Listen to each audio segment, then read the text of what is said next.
V predchádzajúcich dieloch tohto seriálu ste videli kúpu vysneného Porsche Cayenne prvej generácie a jeho premenu na projekt Overland. Prvé radosti, ale aj starosti spoza volantu, následnú podrobnú obhliadku v dielni, ako aj opravu karosérie v Q-servise. Tá prebehla na výbornú a tak sa dnes môžeme vrhnúť na ďalšiu oblasť. Veľkú údržbu mechanických častí a začneme motorom, teda legendárnou vevericou, čiže VR6 od VW Volkswagenu.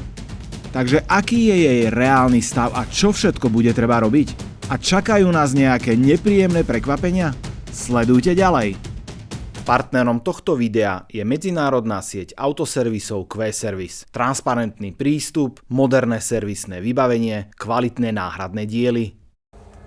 Yes, again. OK. Dobre, ďakujem.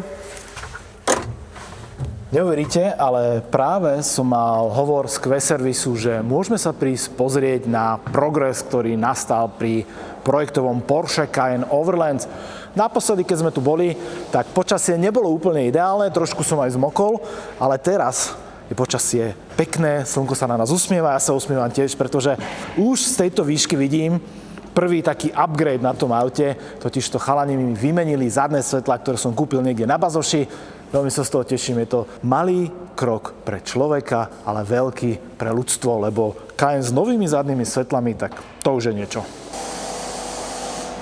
Všetci vieme, na čo to slúži a ja vás už vítam v garáži 3D Gary tu v Banskej Bystrici, ktorá patrí do siete Q-Servisu.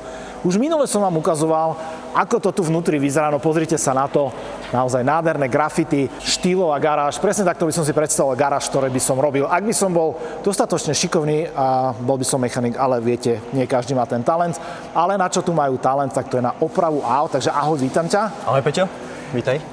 Kam ste pokročili za ten týždeň, čo som tu nebol? Ja viem, aj si mi nejaké správy hovoril, že nie je všetko také ideálne, ako sa zdalo. Teraz napríklad chalani na tom robia. Nejaké prekvapenia mi povedz, že čo teraz z tej obhliadky vyšli. Bolo to veľmi zaujímavé teda kontrolovať to, lebo samozrejme rozprávame sa o aute, ktoré má viac ako 20 rokov, takže tam v podstate 300 000. A 300 000, to tiež treba dodať. A hlavne teda sú tam už aj nejaké úniky, čo sme teda našli. To si vlastne v predchádzajúcich videách spomínal, že teda už tam sú nejaké úniky aj toho vlastne chladiacej kvapaliny.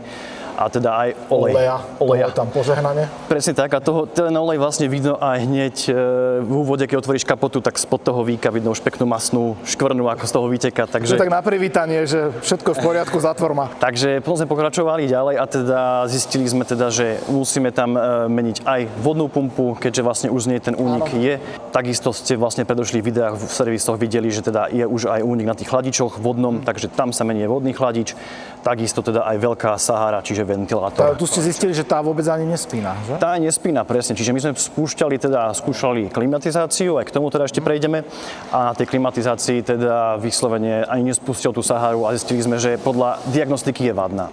Hej, takže sme došli aj k tej výmene. Ale stále hovorím, že lepšie to zistiť teraz, ako keby som ti volal z Balkánu, že určite. Trošku mi je teplo. To by sme museli ísť po teba, takže to by bolo ťažšie. To bolo ťažšie. A ešte jednu závadu, že ste našli vypálenú poistku. To bola veľmi zaujímavá vec, pretože sme teda pri kontrole vozidla došli k tomu teda, že na podávacom čerpadle palivovom je vypálená poistka a teda, že vymeníme ju preventívne a potom sme následne vykonali skúšobnú jazdu a po tej skúšobnej jazde pozeráme, že opätovne tá poistka je vypálená, takže... Tak ste prepojili na tvrdo drátom. To by bolo už krajné riešenie samozrejme, ale teda keďže sme v servise, tak to opravíme a teda sme spravili to, že sme preventívne vymenili obidve čerpadlá v palivovej nádrži. A toto ináč som bol aj upozornený jedným majiteľom presne takéhoto auta, že je to jedna z vecí, ktorá nie je otázka, že či odíde, ale kedy. Tak. Takže je to tu? Je to tu a preventívne obidve išli ako nové. A čo tam ešte nejaká závada taká, čo by si ma potešil? S čím by som ťa potešil? Každopádne teda pri diagnostike tej klimatizácie, ešte keď som spomínal, tam je dobre dodať, že teda sme zistili, že aj klimakompresor bude treba vymeniť a aj samotný kondenzátor. Čiže toto všetko pôjde nové. OK, dobre. Auto som kupoval, ako viete, uprostred decembra, takže klimatizáciu som si z logických dôvodov nemohol vyskúšať. Jo. A že vraj vám už došli aj nejaké diely náhradné? Presne tak, už tu niečo máme, tak si to môžeme spolu kľudne pozrieť. OK, vidím tu zmes rôznych krabíc, ale vidím tu napríklad, dolu už máme starý ventilátor, Presne tak. ktorý už teda si môžem dať asi do kancelárie. Ako trofej. A vidím tu napríklad aj baterku. Čo je s baterkou? A baterku sme sa rozhodli vymeniť v tomto prípade, pretože pri meraní batérie, keď si sem prišiel, tak nám ukázalo teda, že je nie v poriadku a teda, že ju treba nabiť. Dali sme ju nabiť a opätovne po teste aj po nabití nám ukázala teda, že je vadná vymeniť. Takže sme sa rozhodli v tomto prípade o výmenu. Pritom, paradoxne, a to je možno tá dôležitosť takéhoto preventívneho servisu, keď boli tie mrazy, ja som s tým autom štartoval absolútne bez problémov, ale keď už vám tester teraz hovorí, že asi nie je v poriadku tá baterka, tak opäť preventívne ju vymením a nečakáme. Určite áno. Ťažko povedať, že prečo. Vtedy ešte išla, teraz už nie, ale každopádne nám ten tester ukázal, ako teda, že je na výmenu, takže preventívne, aby si neriešil nejaké nepríjemnosti. A tu je ešte vlastne jedno špecifikum, čo som už tak načrtol v predchádzajúcich dieloch, je, že kde tá baterka sa nachádza, ona je pod sedadlom vodiča. To sa ako komplikovane teraz mení, alebo musíš dať sedačku, odmontovať celú? Presne tak, tam sa vlastne v prednej časti tej sedačky odskrutkujú skrutky na tých kolaničkách, ako je umiestnená voči podlahe a celá sa v podstate odklopí na zadné sedačky v podstate. OK. No a poďme si prejsť teda, že čo tu máme. Aj svojim laickým očkom som zistil, že toto budú zapalovacie sviečky, ktoré... No akože je vidno, že som študovaný, akože vzdelávam sa.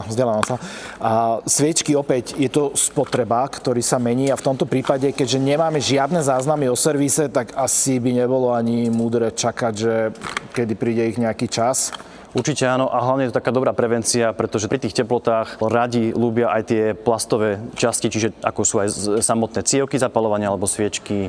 Jednoducho je to spotrebný materiál. No a spomenul si cievky. Áno, to je ďalšia časť. To je ďalšia vec, ktorá veľmi rada odchádza na týchto motoroch. Takže opäť nebudeme čakať, až to pôjde na 4 válce alebo na 5 válcov, ale rovno to preventívne vymeníme. Určite áno. A potom ešte sú tu krabice, ktoré som nedokázal identifikovať. Napríklad... Vlastne taká ťažšia vec, elektrická súčasť, takže tam máme nový alternátor v tomto prípade. Takže ideme tiež do nového alternátora. Ideme do nového alternátora, v podstate tam nemá zmysel riešiť nejaký repás, aby si potom náhodou neriešil na Balkáne takú nepríjemnosť, že ti niečo nedobíja a podobne. Alebo neštartuje auto. Napríklad. Takže to v spojitosti s tou novou batériou a novým alternátorom bude určitá istota. Okay. Bavili sme sa o tom, že vlastne opäť preventívne budeme meniť aj remene vpredu. O rozvodoch, to sme sa tiež bavili, ale tam ste pozerali, že tie rozvody sú celkom ešte v takom stave, že nehrkoce to? Presne tak, to je prvý príznak toho, keď je vlastne ich časovaná výmena. To znamená, že pokiaľ vy pri slínom štarte zahrkotali, to je vlastne už ten prvý znak, že treba meniť. Ale tuto je to úplne v poriadku. Okay. Potom ďalšia vec, čo sa mi veľmi páči, že máme tu aj sadu tesnení. Nejdete to robiť štýlom, že tam dáme nejaký silikón, lebo to je lacnejšie, ale dávame naozaj, že tesnenia, aby to zase vydržalo niečo.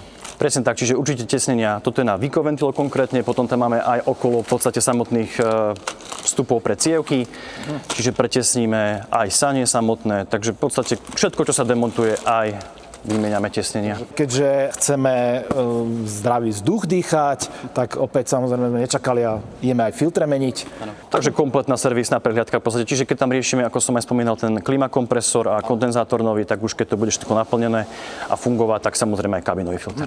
No a v týchto krásnych Continental boxoch sa čo skrýva? Asi nie pneumatika.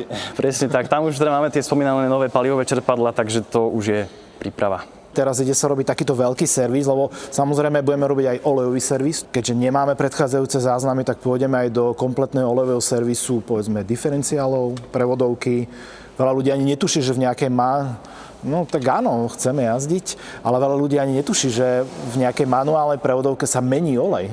A dosť podstatná vec, že to treba aj vymeniť. Každopádne áno, ideme tu do výmeny všetkých 4 náplní olejových, takže v podstate aj v motore, manuálnej prevodovke je takisto rozvodovka, čo je teda pridaná prevodovka a zadný diferenciál. Takže na všetkých 4 náplniach vymeníme. Takisto sme sa rozhodli, že meníme tam aj výpustné a nápustné skrutky na tom. Klasika, môžu prepúšťať neskôr. Presne tak, aby sme to neriskovali. Dobre, a keď niekto príde s takýmto autom na takýto kompletný servis, časovo to koľko asi trvá? Koľko sa treba pripraviť, že to tu ostane v tej dielni? No to všetko je v závislosti od tom, ako to pôjde, lebo predsa len to má svoje roky, čokoľvek povolíme, môžeme tam niečo strhnúť a tak ďalej. Máme taký odhad zatiaľ, čo sme počítali hodinovo, že by to do tých 2 týždňov sa malo toto všetko spraviť, čo sme si teda povedali. A plus ešte je tam taká podmienka, že sa neukáže presne ako v tomto prípade, že mimochodom klíma ti nejde a mimochodom toto a tamto. Presne tak, čiže to je taká vec, čo zistujeme za pochodu toho rozoberania. Máme tu teraz pred sebou olej, pretože minule nám tu vznikla jedna veľká otázka. Aký olej sa tu vlastne doteraz lial? Auto má 300 000 km, má 20 rokov, takže asi je to aj trošku podstatné. Našli sme v kufri olej jednej značky, ktorú som nikdy v živote nepočul. Veľa z vás mi písalo, že nie je to úplne zlé, ale nemôžeme si byť istý tou špecifikáciou. Takže čo ideme vlastne teraz spraviť s tou olejovou náplňou v motore? Presne tak, Peťo, ako sme sa rozprávali, keďže nepoznáme presne tú históriu toho servisovania motora, čo sa týka náplní olejového, tu určite zvolíme v podstate aj preplach toho motora, čiže prejdeme k tomu, že tu jednoducho dáme prísadu na preplachovanie motoru a následne teda vymeníme olej opätovne za nový. A my tam dávame vlastne 5V30, ktorý je písaný alebo špecifikovaný aj výrobcom na tento motor? Tak, presne, je to podľa špecifikácie tohto. Áno. Interval výmeny, ktorý je tu predpísaný? Je 15 000 kilometrov, alebo 1 rok. A plus tu máme samozrejme aj pripravený už olej do diferenciálov alebo do prevodovky, takže to všetko sa ide meniť. Aj fungovali, že boli tam žiarovky, či neboli? Menili sme aj žiarovky, všetkých 10 žiaroviek sa vlastne menilo na to. Áno. Takže vymenilo sa. Svetla sú v kufri, hej. Pôjdu na eBay?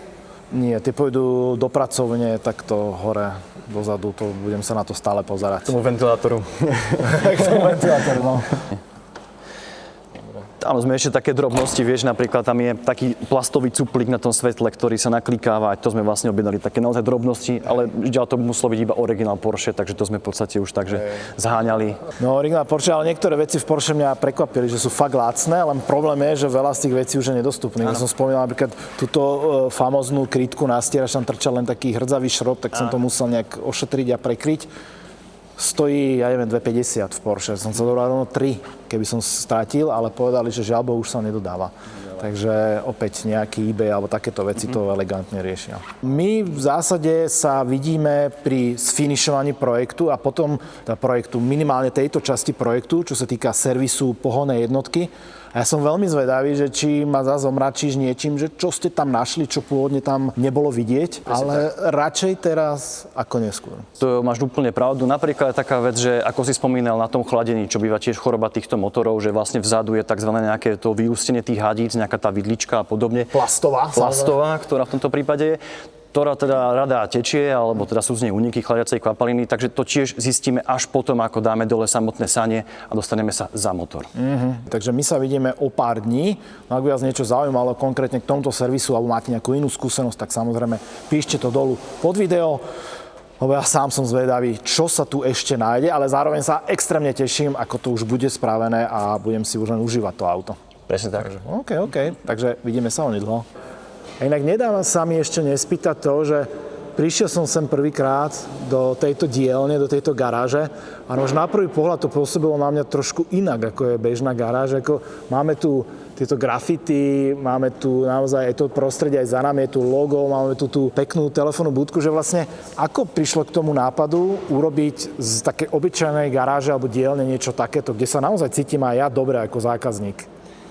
Tak bola to hlavne taká myšlienka môjho brácha, ktorý hovoril o tom, že by sme mohli mať autoservis, lebo mali sme priestory, tie máme vďaka vlastne ocinovi, ktorý bol aj takým našim počiatočným financmajstrom. A mentorom možno? A mentorom. Brácho bol zase ten, čo dal tomu takú inšpiráciu, také niečo oddeliť sa inak, hej, ukázať, že ten servis môže aj inak vyzerať. Samozrejme je to veľa úsilia toho, že ja neviem, každý piatok sa riadí, proste podlaha, všetko, chalani keď si dokončia auto, upracujú si to pracovisko, že fakt dbáme aj na túto vec, že nie len ten zákazník sa tu dobre cíti, ale aj to auto sa tu môže dobre cítiť, hej, že jednoducho je to o takom inom spôsobe toho fungovania, ktoré v bežných servisoch veľakrát sa vytráca. Aj to samozrejme priťahuje nejakú klientelu toho, že jednoducho sa im tu páči.